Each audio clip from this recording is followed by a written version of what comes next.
25 তারিখে ইনশাআল্লাহ আপনাদের দয়া আল্লাহর রহমতে আমি দেশে ফিরে যাব। আপনাদের সাথে আমি 18 বছর ছিলাম।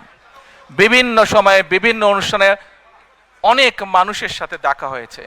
আপনাদের সাথে বহু স্মৃতি আমার রয়ে গিয়েছে। আপনাদের সাথে বহু দুঃখ কষ্ট আমি শেয়ার করেছি। আপনারা বিভিন্ন সময় আমার বক্তব্যের শুরুতেই বলেছি, যুক্তরাজ্য সহ বিভিন্ন দেশের প্রবাসী, বিশেষ করে যারা জাতীয়তাবাদী বাংলাদেশি জাতীয়তাবাদের রাজনীতিতে বিশ্বাস করেন, আপনারা বহু মানুষ বিভিন্ন সময় আমার পরিবারের দলের বিপদের সময় আমাকে মানসিকভাবে সাহস দিয়েছেন, সহযোগিতা করেছেন, সমর্থন জুগিয়েছেন। আজকে বিশেষ করে লন্ডনে যারা আছেন, বিশেষ করে তোমরা যারা ইয়াং আছো, ছবি তোলার জন্য পাগল হয়ে যাচ্ছ, প্রত্যেকের কাছে আমার একটি অনুরোধ, 25 তারিখে ইনশাআল্লাহ আপনাদের দয়া আল্লাহর রহমতে আমি দেশে ফিরে যাব। কিন্তু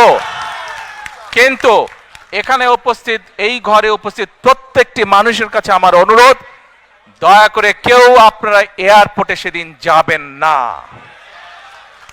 দয়া করে কেউ আপনারা এয়ারপোর্টে যাবেন না আপনারা।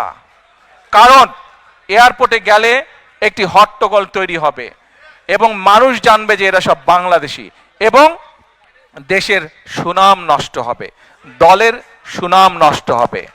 যারা এয়ারপোর্টে যাবেন না, যারা সেদিন এয়ারপোর্টে যাবেন না, আমার আজকের এই অনুরোধ যারা রাখবেন, আমি ধরে নিব তারা দল এবং সর্বোপরি দেশের সম্মানের প্রতি মর্যাদা রাখবেন। আর আমার মানা করা সত্ত্বেও, আমার অনুরোধ করার পরেও যারা যাবেন, আমি ধরে নিতে বাধ্য হব তারা ব্যক্তিগত স্বার্থের জন্য সেখানে গিয়েছেন।